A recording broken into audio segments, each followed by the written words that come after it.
the racetrack.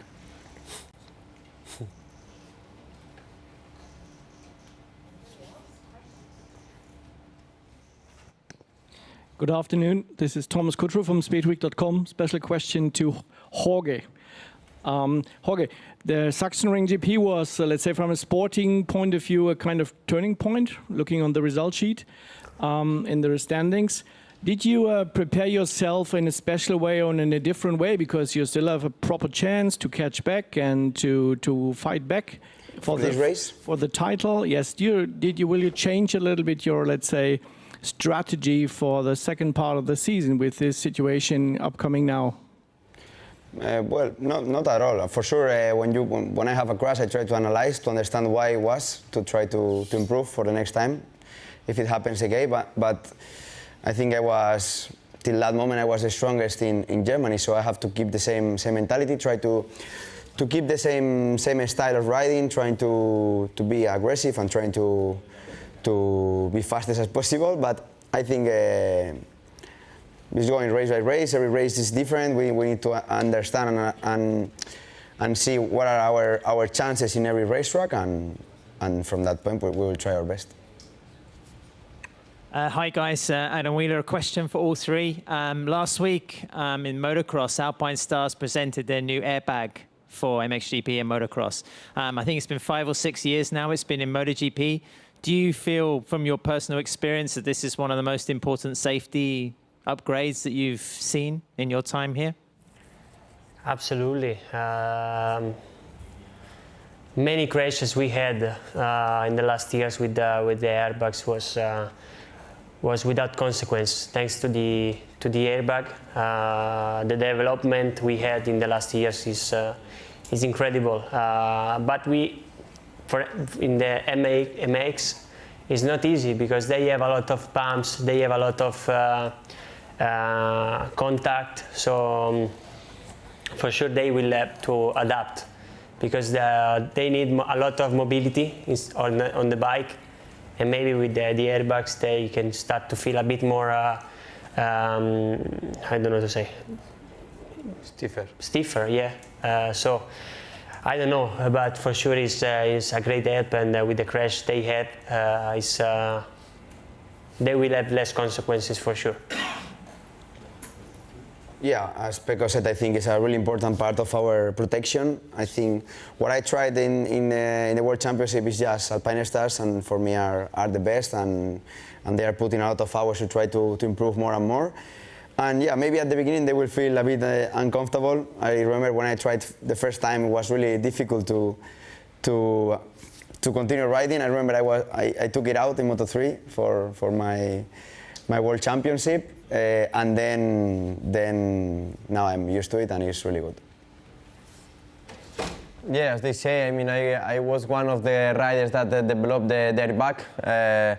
Because it was the years, and because I was crashing a lot, so yeah, they have a good test rider here, and yeah, I remember that in the beginning was a bit uncomfortable, even was just a bit too heavy, but then they developed well, and as you see in the last race, just with a big contact, because it was a big contact, deployed the airbag, but in the 2-3 corners was again in the normal position, so yeah. They will have a similar development in MXGP and in motocross, and I think they will use, especially in the rides in the motocross in the future. Neil Morrison, a question for Pecco and for Jorge. Pecco, I think Paolo Ciabatti from Ducati gave an interview during the summer break about Ducati's plans for the Suzuka 8R in the future, and he mentioned that he would like to see you race there maybe next year or some years in the future. I'm just curious, would you be open to that? I'm pushing a lot to Ducati to give to me the possibility of going to Suzuka and doing the towers. For sure, I know perfectly how stressful it can be, because it's in the moment where we stop. But I love this kind of race. I always think that for a rider, for a World Championship rider, is a target, is a task to add in your career. So I would like to race there, But what I said is that before that I arrive, they have to be prepared to have a chance to win, because I would like to go there and win. Okay, thank you. Jorge, you said after studying the crashes that you've had this year, you could see some similarities there. Do you feel confident now that you've kind of understood exactly what happened and that you can kind of avoid that happening again? Yeah, so it's a really small thing. I don't want to take really deep into it, but yeah, for one side it's good, no, because I know why. But the thing is that it's really difficult to identify when I'm riding. So I think it's better that I know. I will try to look into it. I will try to, during practices, to understand how to improve on that part. But yeah, I mean, let's see. I have some ideas also from my team that can help me, but I don't want to get really obsessed with this, because the way I ride is how I arrive here today. So I will continue the same. Hi guys, you're in the back, Guido Venneman from Raceport in the Netherlands. Question for all three of you. You will have another race in Misano this year. Are you looking forward to that, or is it going to be a bit boring after one GP, a test day, and then another GP? So. And the World Ducati week also. As well, yeah. And of course you do a million laps anyway. So after so many laps, are you looking forward to another GP in Misano, or is it going to be a bit boring? In my case, yes, because it's 15 minutes from home.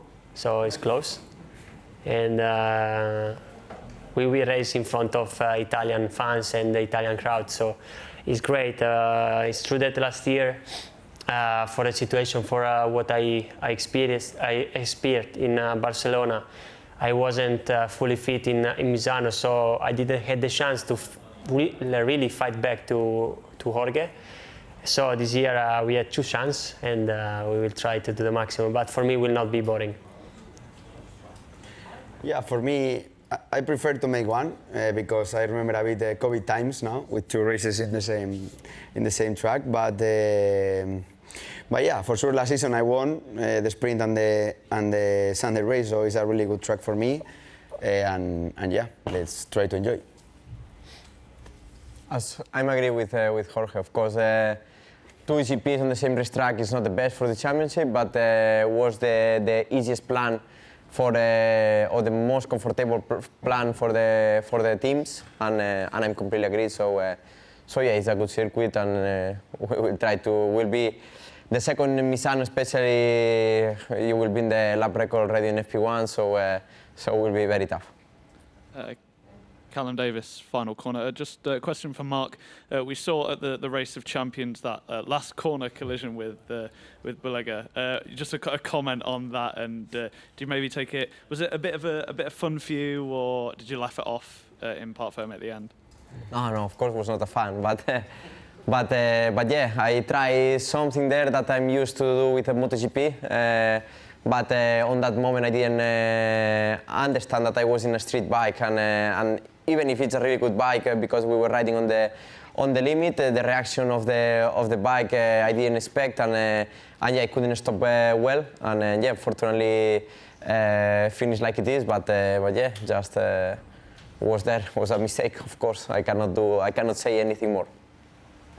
Okay, I think the media are happy. Yeah, I think they are. So time now for a very special 75th anniversary MotoGP social.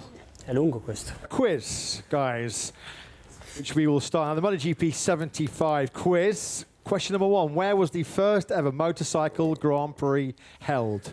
Was it A, the Isle of Man, B, Assen, C, Spa-Francorchamps, or D, in Monza? Of course, it would have been all the way back in 1949. Where was the first ever Grand Prix held? Said you. We go? Yeah. Paco, have you got an answer? Monza. Monza. You've gone for Assen, Jorge, and Mark has gone for Assen. It was actually on the Isle of Man. It was the Isle of Man. And then why is the cathedral? Sorry? Why is the cathedral? Assen is the... You have to ask the... Well, I guess that's something for the Netherlands to continue to answer. Question number two. Which country has produced the most Grand Prix World Champions? Is it A, Spain, B, United Kingdom, C, America, or D, Italy? They're not easy, these ones, are they? Most? Grand Prix World Champions. Yeah, that's across all three classes. Let's say it. We go on the same time. So which country has produced the most GP World Champions? Pecco has gone for Italy. Jorge's gone Italy. Mark has gone for Italy. Well done, guys. It was Italy. 31 World Champions. Question number 3. 31. 31. Spain have 25. Question 3. Who is the youngest world champion in any class? Is it A, Pedro Costa, B, Loris Capirossi, C, Dani Pedrosa, or D, Marc Marquez? In any class or in MotoGP? Any class. The youngest world champion in any class. Creo que ha sido este. That is Loris Capirossi.